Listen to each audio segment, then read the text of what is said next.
Marion Maréchal Le Pen, de son côté, avait répondu à une invitation, celle d'un évêque qui organisait une université catholique dans le Var. Invitation qui avait suscité quelques remous. Dans les années 80, la doctrine du Front National était régulièrement condamnée par l'Église. Alors est-ce la fin d'un tabou? Est-ce le résultat d'une initiative personnelle? Maryse Burgot et Benoît Jourdan. Marion Maréchal Le Pen refuse que sa présence ici soit un événement. Alors elle ignore la presse. Je ne répondrai pas aux journalistes. Pourtant, sa participation à ces universités chrétiennes représente bel et bien un tournant. Pour la première fois, une élue du parti d'extrême droite est invitée par l'Église catholique. Être chrétien, c'est être combattant.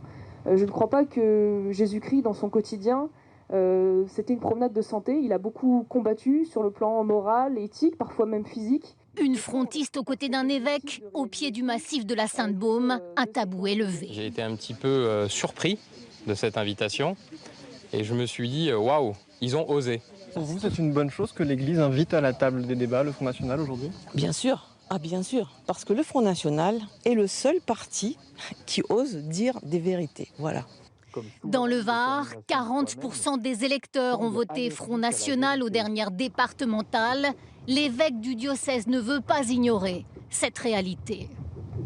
On pourrait leur dire, écoutez, on refuse ce que vous pensez, on doit accueillir ce vote. C'est pas pour cela que nous allons cautionner, encore une fois, les idées du Front National sur un certain nombre de points. Ça nous pose question. Nous voilà bien loin des années 80. À cette époque, l'épiscopat français refuse catégoriquement tout dialogue avec le parti de Jean-Marie Le Pen. Mais ces dernières années, l'émergence de sa fille puis de sa petite-fille, Marion, a changé la donne. Elle ne se cache pas de son identité catholique. Et donc, il est probable qu'un certain nombre de jeunes catholiques, aujourd'hui, sont plus sensibles que les générations précédentes au courant qu'elle incarne et qu'elle a, d'une certaine façon, évidemment, modernisé et qu'elle a rendu de nouveau présentable. Marion Maréchal Le Pen a participé cette année au pèlerinage de Chartres et dans les manifestations contre le mariage pour tous, elle était en première ligne. Candidate au régional pour la Provence-Alpes-Côte d'Azur, elle n'hésite jamais à afficher sa ferveur chrétienne. Difficile de savoir si cette attitude aura beaucoup d'impact sur l'électorat catholique.